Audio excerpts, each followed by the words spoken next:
Hi, it's Cedric here. Do you know what this is? And a week ago when it was flowering, it had blue flowers, and there are other varieties which have white flowers. So this is wandering Jew, and the reason I'm talking about wandering Jew today is because it's very topical. Over the last 2 weeks, I've seen half a dozen pets come in, excuse me, Ava, with wandering Jew allergy. So this is a plant, and when you break it, it has a lot of white sap. It's a ground cover, and most dogs are, well, we'll see whether Ava's allergic or not now that she's chewed a piece. We'll see.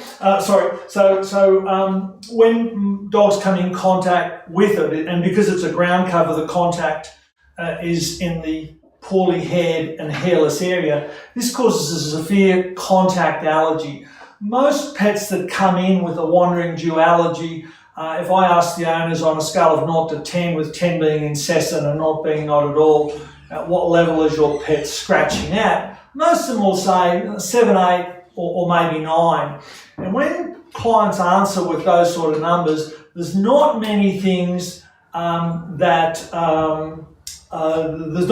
can do that. So fox mite or mange mite or scabies or sarcops, whatever you want to call it, is one. Food allergy is another, and contact allergy is another. So of the contact allergy things that we see, plants are the most common. And of the plants, this is by far and away the most common. Now, when I say to people, so people come in with I'm going to back up. By definition, a contact allergy occurs in the contact areas. So that's the bottom of the chest and the abdomen, the backs of the front legs and the fronts of the back legs, the areas that the pet contacts the ground with. So contact allergies don't occur on the back or the sides or on the head, for example. So when I see a pet with typical signs of contact allergy and it's scratching, 8 out of 10, and I'll point people at this and I'll say, do you have this in your yard or where the pet runs? And 9 out of 10 will say, no, I don't. And then I'll tear off a piece and suggest that they go home or go to their yard or where the dog walks or wanders. And most of them come back to me and say, you know what, I found it, but there was only a little sprig like this somewhere under the fence growing from the neighbour's place, or between 2 bushes, or excuse me, Ava, don't chew. I need this for my clients. Don't shred it for me. And now she's shredding my hands. So most people don't see it unless they really look for it, because you only need a tiny. Excuse me, Ava. No, that's my sock and my shoe and my ankle.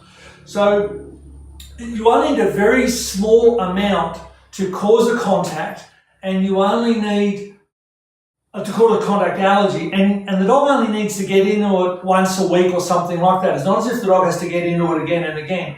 So if any of these things have sort of raised your thoughts about that your pet's got a contact allergy, go and have a look in a little nook or cranny or under a fence line or even under a galvanised iron fence or something like that. I had it at my place when I lived at Maitland. It was between my paling fence and my carport, which is where I sort of threw all my bits and pieces of, used and old stuff that I wasn't using, and it was in there and my Emma could get in there, but I never looked in there. So what's the treatment? The treatment is that you need to get rid of it, and most people will try and poison it with one of the Roundup type poisons.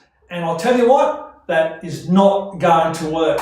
This thing is almost impossible to kill. That's why I've got it at a pot at work, because I find it very easy to kill plants. This can sit here and live in spite of me. So the way you need to get rid of it is you either need to dig it out or use one of the more, the stronger poisons. For example, Grazon, which is what I use for blackberry on my place. That works really well. So I hope that's given you some insights into contact allergies and into wandering dew specifically. If you want to know any more about it, or have a look at any of the colours, go to Google and type in wandering dew and you'll find some really good images. See you in the next video.